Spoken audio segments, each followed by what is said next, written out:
We pulling? What's up, it's Jimfro, and this is our official guide for Neltharion.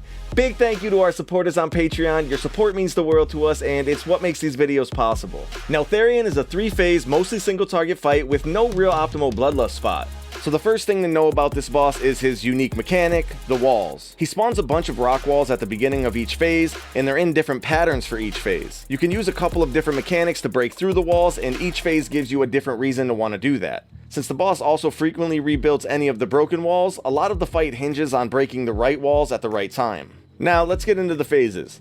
In phase 1, you get this wall pattern with a sort of circle in the middle and 5 big sections around it. On pull, we suggest bringing the boss over to one of the side sections where your ranged can already be standing. When a few players get a purple mark on their head, the boss is about to knock them away from him, and if they touch a rock wall while flying through the air, that part of the wall gets broken, which it seems like you don't even want to do at this time. The boss does damage to anyone in between the boss and the targeted player, so don't be in front of anyone with the purple debuff.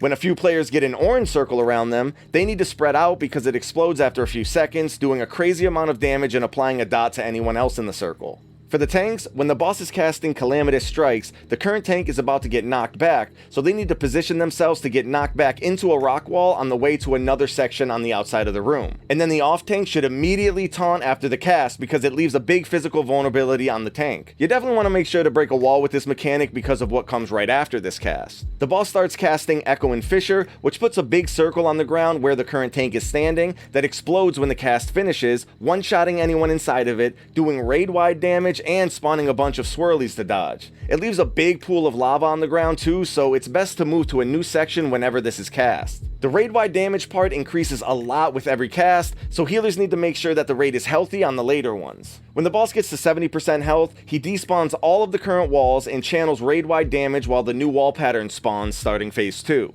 In phase 2, 3 caster ads spawn, 1 in each section of the room, and you need to kill all 3 ads in order to get the boss past 35% health and start phase 3. So make sure the entire raid is in the same section as phase 2 is starting, and put all of your damage into that ad, staying in that section until it's dead. Each ad spawns with a big shield, and when the shield is broken, it pulses raid damage until it's dead, so make sure to finish them off before moving on to the next ad. On Heroic, it's a little more complicated because the ads are completely untargetable until their shield is broken. To do that, the boss selects a couple players at a time who can attack the shielded ads. However, these players also become hostile to allies, so the raid has to be careful about not cleaving them down. Just keep the boss away from the ad while it's untargetable, and that should help out a lot. There's still the same orange circles on random players that everyone needs to avoid, and there's the same purple marks on random players that get knocked back, breaking any walls. You can use these to break walls towards the next ad section when the current ad is getting low, or you can use the new tank mechanic. When the boss casts Sunder Shadow, it hits the tank for a ton of physical damage and gives the tank control of a shadow version of themselves for a couple seconds. The shadow version tank can now move through walls until the boss finishes his follow-up cast, Shadow Strike, which does more physical damage and straight up throws the tank's regular body to where the shadow version is, breaking any walls along the way.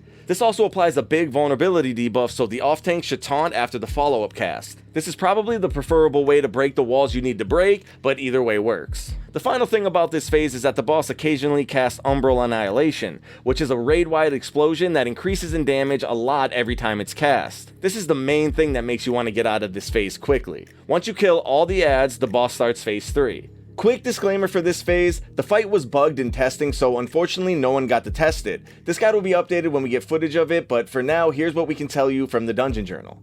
It seems like the main thing to focus on in this phase is surviving his raid-wide one-shot cast, Ebon Destruction. The only way to survive it is by standing in portals that the boss spawns, and he spawns the portals by consuming nearby rock walls. So keep the boss near some of the rock walls so that he can spawn portals, and when he casts Ebon Destruction, everyone needs to move into a portal to avoid the damage. Being in a portal when this cast goes off also makes the portal despawn, so you'll need to move the boss around the room to more rock walls in order for him to spawn more portals. And the portals also spawn little melee ads, so try not to have more portals up than you need. The 2 knockback mechanics from phase 1 are also in this phase, but it seems like you actually don't want to break any walls in this phase, so try not to get knocked back into any. And that's pretty much it. The official guide for this boss will be released shortly after the raid's released, but here's a quick recap of the fight for you to review and screenshot for later. Our Patreon supporters get these guides early, so if you're interested in that, check out the links below. Peace.